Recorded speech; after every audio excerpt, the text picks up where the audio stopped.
हाँ तो बच्चों अपन ने पांचों लकार पढ़ लिए हैं। अब पांचों लकार के बाद में आपको वाक्य बनाने तो आने लग गए हैं। इसके साथ साथ में आज देखिए हम अशुद्धि देखते हैं कि किस प्रकार से आप इसमें सुधार कर सकते हो।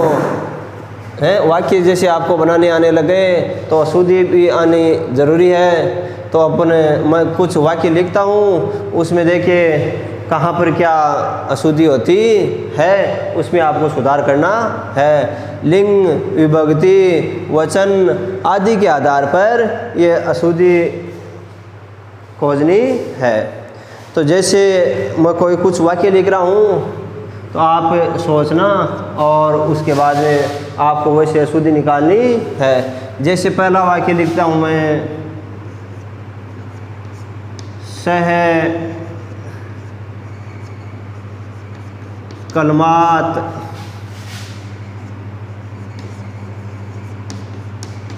लिखती। अब इसमें है वह कलम से लिखता है, अर्थ ये होता है वह कलम से लिखता है, तो सह कलमात लिखती। तो कलम से, तो इसका मतलब से या द्वारा, तो ये वाक्य गलत है। कैसे कि से या द्वारा कौन सी विभक्ति का प्रयोग होता है? तृतीय विभक्ति का प्रयोग किया जाता है। तो कलमात किस गए क्या आएगा? कलमेन। अब वाले सही कि सह कलमेन लिखती, वह कलम से लिखता है। तो यहाँ ये कारक काम आया ना, वह कलम से लिखता है, तो कलमात की जगह हो गया कलमेन। तो ये यहाँ कारक कर्ता ने कर्म को करण से या द्वारा। तो इसी प्रकार से जैसे कोई सा भी और वाक्य लिख सकते हैं। जैसे सह मम भ्राता असी। अब जैसे इसमें कहाँ क्या गलती है? सह मम भ्राता असी, अर्थ वैसे होता है कि वह मेरा भाई है, तो सह मम भ्राता असी। तो अब इसमें कहाँ गलती है? खोजबीन करो, देखिए कहाँ पर गलती होती है। सह प्रथम पुरुष का एक वचन है, मम यानी मेरा, भ्राता यानी भाई, असी। ये देखो ये प्रथम पुरुष का एक वचन है और ये मध्यम पुरुष का एक वचन हो गया, तो इसमें प्रथम पुरुष यहाँ ये गलती हो गई। तो असी की जगह हो जाएगा अस्ति, है ना, कि सह मम भ्राता असी। असी ये गलत है ना, इसमें ये कलमात गलत है, तो कलमेन हो गया। तो असी की जगह हो गया अस्ति, वह मेरा भाई है। इस प्रकार से आता है। अब जैसे तीसरा वाक्य लिख देते हैं, भवान पुत्र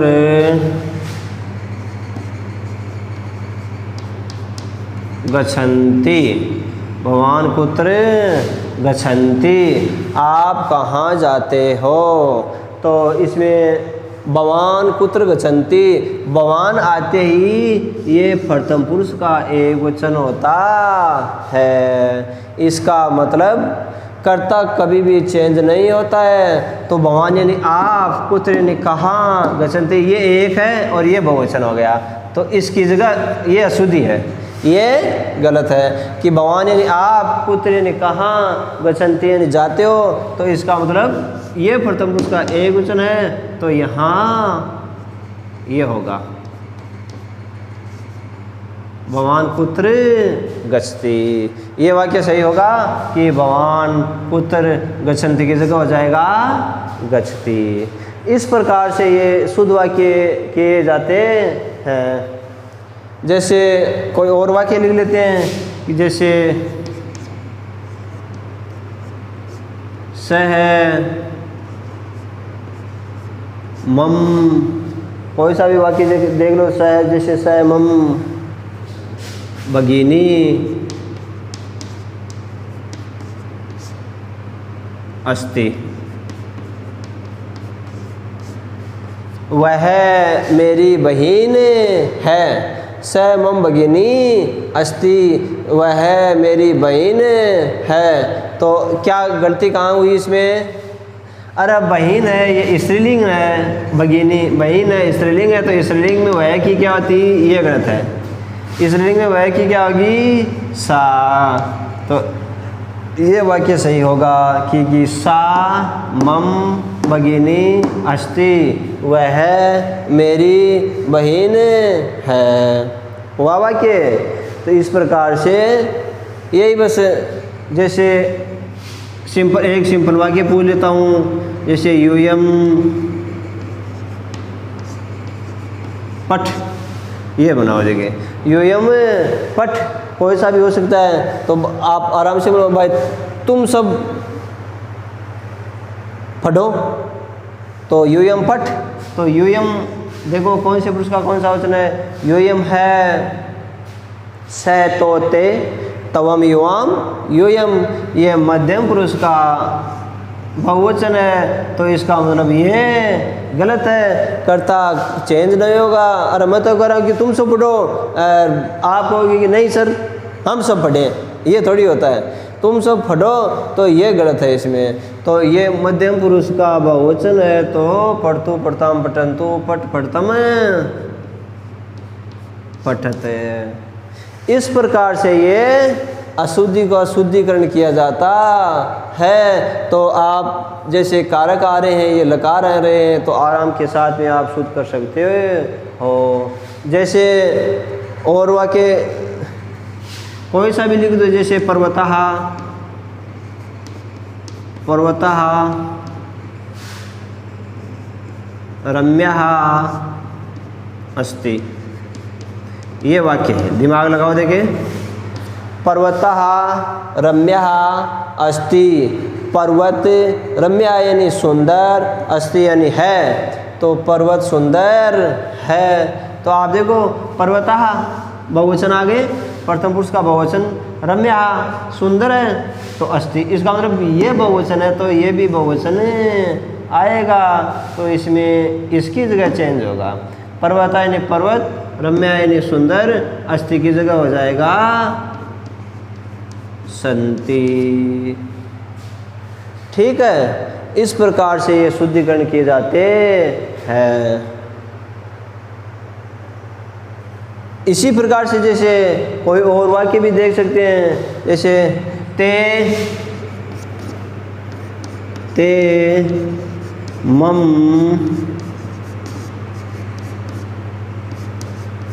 मित्राणि अस्ति, ते मम मित्राणि अस्ति। तो ये देख लो, ते यानी वे सब, मम यानी मेरे, मित्राणि मित्र, तो ये बहुवचन है, ये अस्ति, ये एक वचन हो गया। इसका मतलब ये गलत है भाई, ये प्रथम पुरुष का बहुवचन आ गया ना, तो ये अस्ति की जगह क्या हो जाएगा संति। इस प्रकार से ये वाक्य बनाए जाते हैं। कोई सा भी वाक्य देख लो, जैसे और कई उदाहरण हैं, जैसे ये तो हो गया लकारों की दृष्टि से भी होता है कई, जैसे कौन सी जगह पर कौन से धातु, मतलब कौन से धातु की जगह है कौन सी विभक्ति आती है, इसी प्रकार से होता है। अगला जैसे कोई और देख सकते हैं, जैसे मह्यम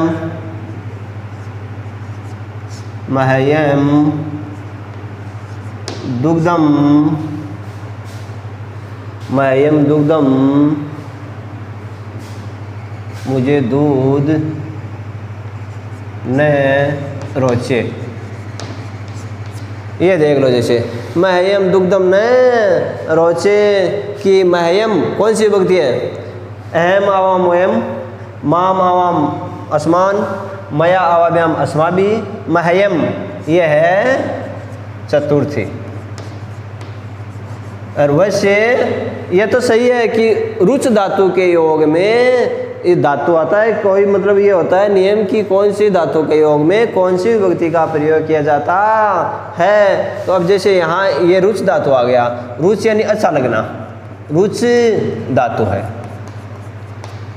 अच्छा, तो मह्य में मेरे को, दुग्ध में दूध, नहीं नहीं, रोचे अच्छा लगता है, तो ये है, तो इसमें मह्य आ गया, तो ये गलत हो गया, इसमें रोचे नहीं आएगा।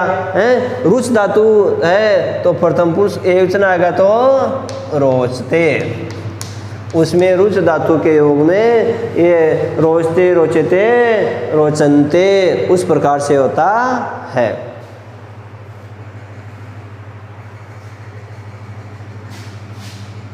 और देख लेते हैं, जैसे कोई सा वाक्य हैं, जैसे ते स्वः पाठम स्मरन्ति, ते स्वः पाठम स्मरन्ति, ते यानी वे सब, स्वयं कल, पाठ में पाठ को याद करेंगे। अरे स्वयं होता है आने वाला कल, तो इसमें तीन होता है स्वयं और अद्य। है का मतलब बीता हुआ कल, स्वयं आने वाला कल, और अद्य आज, तो ये यहाँ स्वयं आ गया, तो स्वयं आने वाला कल, तो ये वाक्य कहाँ गलती हुई इसमें? ते स्वयं वे कल पाठ पढ़ेंगे या पाठ याद करेंगे, तो ये स्मरन्ति है, तो इसकी जगह ये हो जाएगा, ये तो प्रथम पुरुष का बहुवचन है, तो ये वर्तमान काल हो गया। स्व आने वाला कल है तो भविष्य काल करना है, तो स्मरी शयन्ति, स्मरी शयन्ति, वे कल पाठ याद करेंगे। तो इस प्रकार से ये हो गया। और जैसे कोई सा ही वाक्य अपन देख सकते हैं अशुद्धि की दृष्टि से, जैसे माता, भाई ये तो जैसे भविष्य काल का आ गया। अब जैसे भूतकाल का देखते हैं, माता है, इसको अपन ऐसे भी लिख सकते हैं, है और ये है, आधा है, ये पूरा है यानी बीता हुआ कल, तो माता है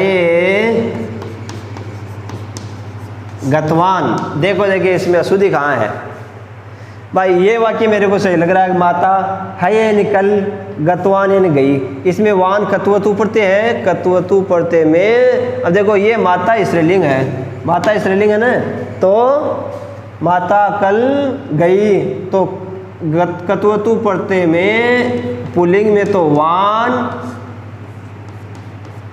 स्त्रीलिंग में वती, और नपुंसकलिंग में वत शेष रहता है। पुल्लिंग, स्त्रीलिंग और नपुंसकलिंग, वान, वती और वत, तो इसका मतलब माता स्त्रीलिंग है ये निकल गई, तो ये गलत है, ये गतवान गलत है। यहाँ पिता होता ना तब गतवान आता, माता हो गई तो कर्ता चेंज नहीं होगा और ये गतवान चेंज हो जाएगा, तो क्या आएगा?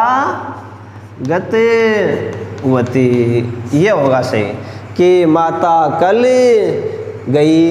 कहीं भी स्थान का नाम भी अपन लिख सकते हैं, जैसे जयपुरम, और इस प्रकार से वाक्य बनाए जाते हैं। अशुद्धि की दृष्टि से कई वाक्य बना सकते हैं। अब जैसे एक थोड़ा है तो टफ, लेकिन दिमाग लगाना पड़ेगा, थोड़ा सी समझ में आएगा तो आराम के साथ बना सकते हो आप। जैसे एक वाक्य ये करता हूँ मैं कि ते यानी वे सब, ते ओ, ते च,